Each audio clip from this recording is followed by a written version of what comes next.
So we spent yesterday moving stuff around so that I can get to this truck. This is an 05 Freightliner Columbia. I bought this as a parts truck. It has a 14-liter Detroit in it. That liner O-rings are bad, so it's getting coolant into the oil. Transmission's already out of it. I've robbed the fuel tanks as well. I've taken a bunch of parts off the interior, miscellaneous here and there, and I just keep pilfering parts for other stuff. Well, the time has come and I'm making some room, so I've sold the cutoff. The cutoff would be, the frame, typically wherever you cut the frame here, and it's your suspension, rear axles, and drive shaft, stuff like that. And in this case, we sold it without the fifth wheel, so we'll be taking the fifth wheel and the brackets off. We'll take the battery box out, the step comes off, the exhaust comes off, and this cross member comes out. It seems like a lot because what he wants in a cutoff is from the back of the frame to the end of where we cut. He wants 18 feet. That puts me right in this area. Let's see, yeah, right in here somewhere. So what I have to do is I have to create a way to support the frame of what's left under there to support that front part and support this cab.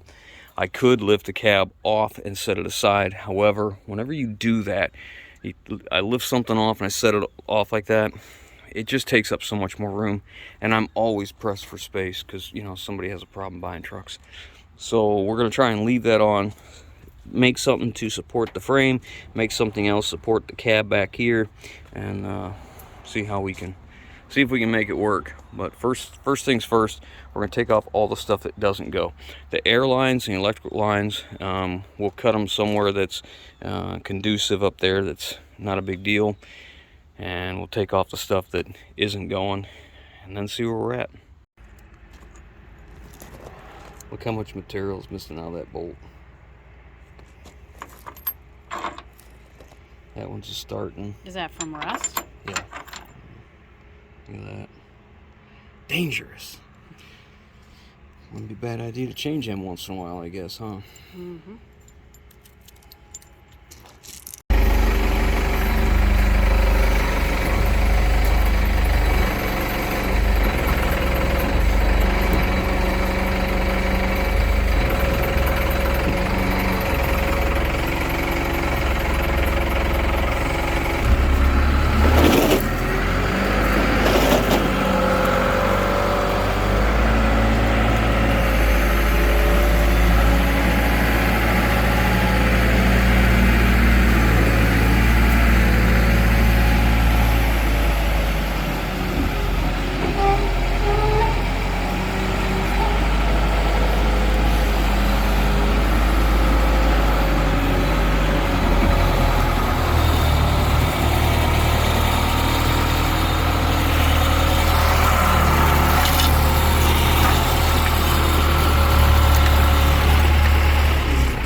Taking that off makes it a lot easier to get to the brackets and stuff that we need to get to. Came off pretty easy, huh?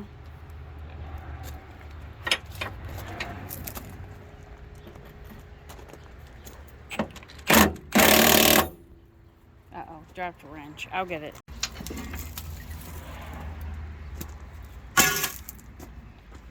This is where a lot of rust jacking happens, right in here. Make sure it's a decent frame. Take a hammer and knock a bunch of that stuff loose, but it don't look too bad so far. Just a little bit of scale here and there. Not too bad. Or northeast Ohio, that is. If you're out west or down south, I guess it's all different.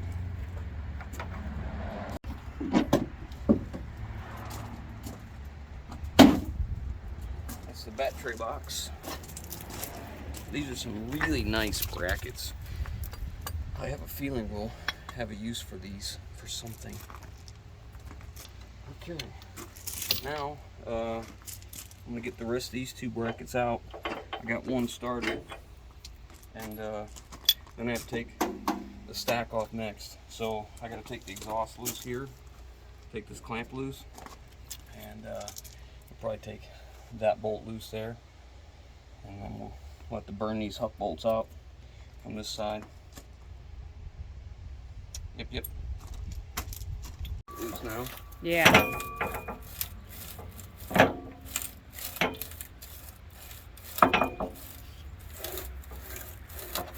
Feels loose. Alright. You're gonna have to help me. Okay. Got the exhaust off. We were able to save the muffler, which is really good. We got the mounting bracket to the frame off. I just torched the huck bolts and the brace that come up that way. So the next thing we need to do is start with the stuff that's on the frame that needs to come off. We're going to leave all these air lines, leave them up as far as we can, and then we'll just remove the battery cables and the ECM powers and grounds and stuff like that. Anything that goes to the cab air ride we're going to keep. So we have a few things. We're just going to unbolt all this battery cables from them hangers. I'm just going to leave the hangers because they're huck bolted in with cross members, and we'll keep going forward. I think that transmission cooler is probably no good. I'll leave that. Have to unbolt the exhaust right here, but that pipe is no good. But the section between the two brackets is still good, so we'll hang on to that. I'll probably just I might just sawzall cut that and leave the brackets there and just cut it out. Yeah, that's a good plan. I like that. Alright, we have cleared all the air lines, took them up to the front of the cab, and we've got all the wiring pulled out and stuffed underneath the front axle. So next thing we got to do is get this set to where this is not going to fall and crib up the cab itself. I really wish I could just take the cab off, but I'm just not ready. I can probably remove the cab maybe after I cut the frame. I can come with the skid steer close and take it off, but I'm not sure. There certainly isn't much holding it on anymore. There's a little bit of wiring and a steering shaft and a couple mounts, not much at all. But anyways, we got to get some cribbing under this so it doesn't just fall when we cut this, and I still have to come up with a plan back there.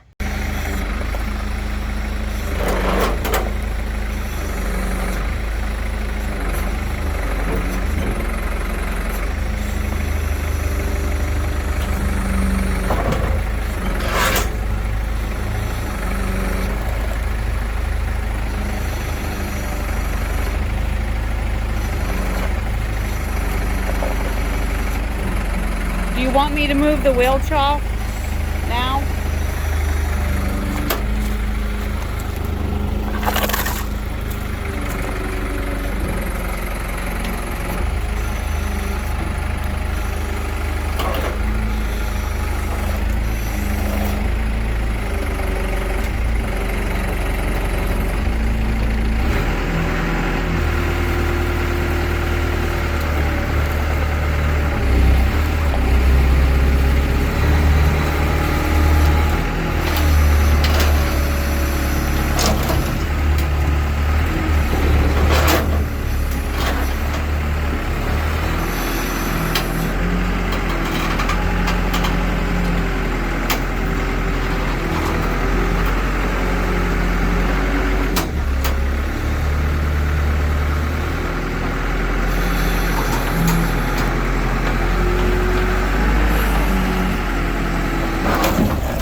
Well, we realized why it was kind of going sideways.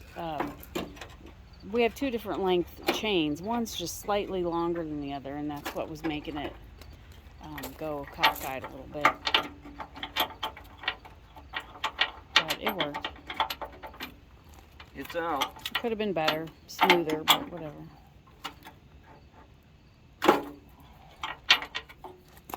So we need this mount because this air ride setup we'll end up using on another truck.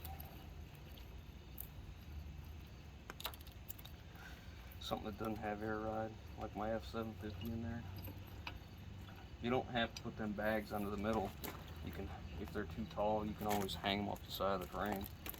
This makes it a little more stable then, as far as I'm concerned. So,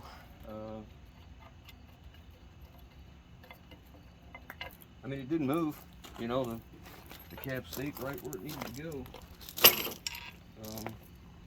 Now we'll just have to, I'll probably take the fork extensions. I might just go ahead and take a cab off. I hate to have it up that high, you know. That's why we stuck the jack stands out so far, so it'll be as stable as possible. And we put the cribbing underneath the front axle leaf springs. So it really shouldn't move. And we got the wheels chalked. We'll need to chalk the back side of the wheels. We got the front chalked, but yeah, I'd say that's a success, huh? Mm-hmm. It was fine. All apart. Plenty of frame for him. It took us about, I don't know, probably 4 or 5 hours. Probably. We did take an extended lunch. Yeah. We tend to do that sometimes, especially on Sundays. Today's Sunday.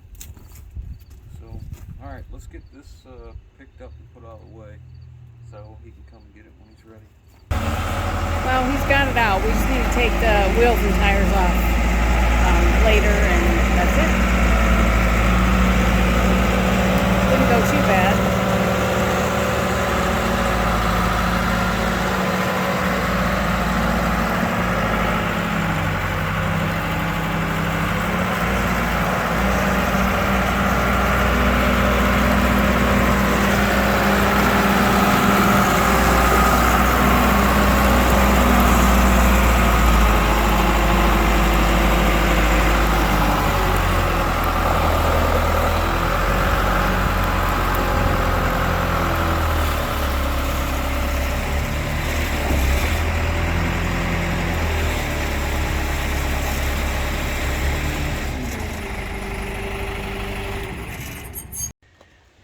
Well, it's the next day, and I just can't bring myself to let this cab sit like this. I fear, you know, if one of these jacks sinks or we get a big windstorm or something, it could, you know, topple over.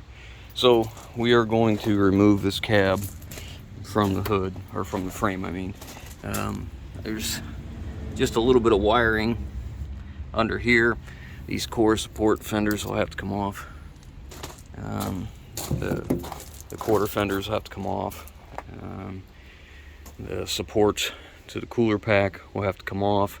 The rest of the air lines, coolant lines, electrical from the cab to the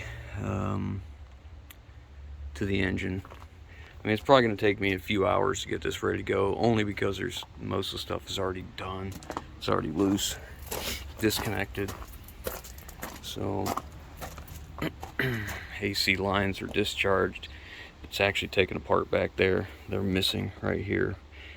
This is for the truck, and the sleeper comes out the back and goes that way, and it's already disconnected. So it really shouldn't take that much. Heater hoses, again, some wiring. Probably take our wiring loose right in here real quick. Take all these bulkheads loose. It'll make it simple. Yeah. Anyways, I'm gonna get disconnected and we're gonna lift it off here and set it on the ground. Alright, so the truck's in 05 now. It's sat a while. That's why all this is so rusty. You know, it hadn't been moved. But this is why we have so many wiring problems with trucks these days. Look at this. I mean, granted, it's an 05, but the wiring loom is just completely destroyed off this. And we took the quarter fender out, but it comes through so many places where it has potential to rub. Look up here, same thing. It's just disintegrated.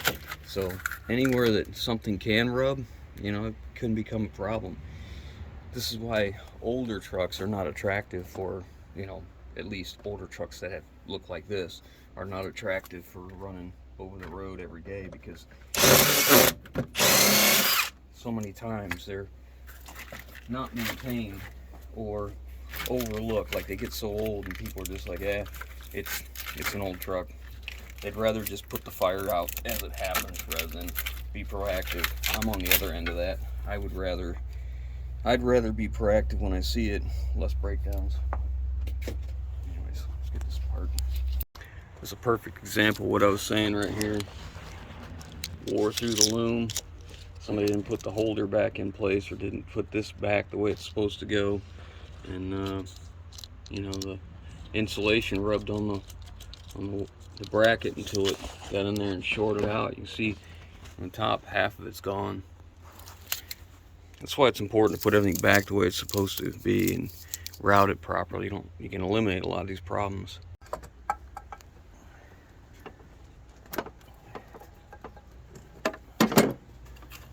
We've got the quarter fender out, coolant jug. All the brake lines had splices in them for some reason. Whatever, except for these three right here. Did you mean airlines? Yeah. Okay. Airlines. So the only ones that aren't spliced or cut was these two. So we'll have to unbolt them. And I'm working on the ECM wiring now. It's back in here. It's kind of hard to get to. I got some other crap in the way. Being as though it's all kind of scrap, I'm just going to move stuff that makes it easier for me to get in there. Can't get the ECM plug off. Maybe if I get some of these zip ties off of it, it'll be helpful. Anyways, we're going to work on the rest of this. All we really have left on this side is these two airlines. Well, this one and this one. The steering shaft and these bars are what are holding the cooler pack up, which is also holding the hood. So I'm going to get a ratchet strap and go from the cooler packs to somewhere on the engine to hold it, so once I take this loose, it doesn't all go flying forward, or at least a little bit enough to damage the hood. So I'll just keep going. I am down to the steering. I gotta run a chisel in there to spread that a little bit and then pop it up, slide it up inside that shaft. If you didn't know, that's two pieces, so if you get in a wreck, it shoves this inside the other one, instead of, if it was one piece, it'd shove it right into the driver's chest. So it collapses, I guess, by about that much. So after we do this, only left is these two front mounts, 2 bolts here and 2 bolts on the other side, and I think we're ready to lift this thing off. Okay, we have everything unhooked. Radal's positioned under it. I don't see anything still hooked up here.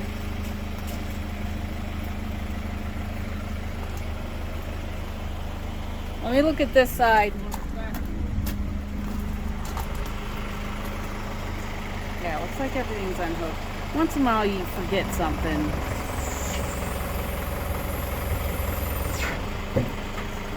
I think this is loose.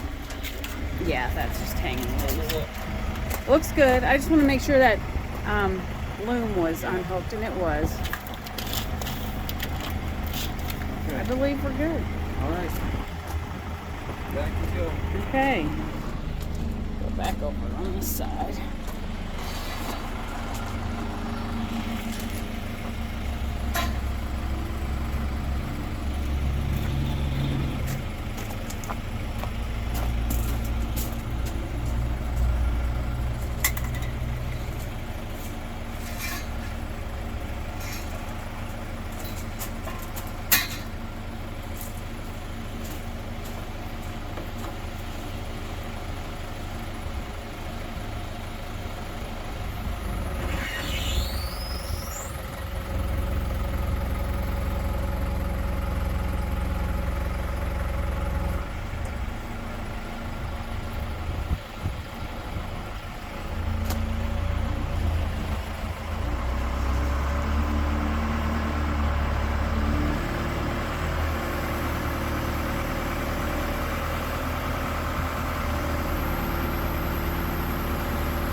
boom and onto the back of the sleeper, so it doesn't tip off of the. We have extensions on the forks, but you never know.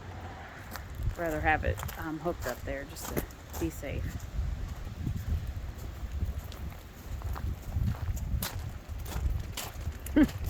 Well, that got a lot shorter. Huh? That truck got a lot shorter. Yeah. Yep. Next thing is to sell the motor and the core. I think 525 horse. 515 horse. Series 60 Detroit, 14 liter.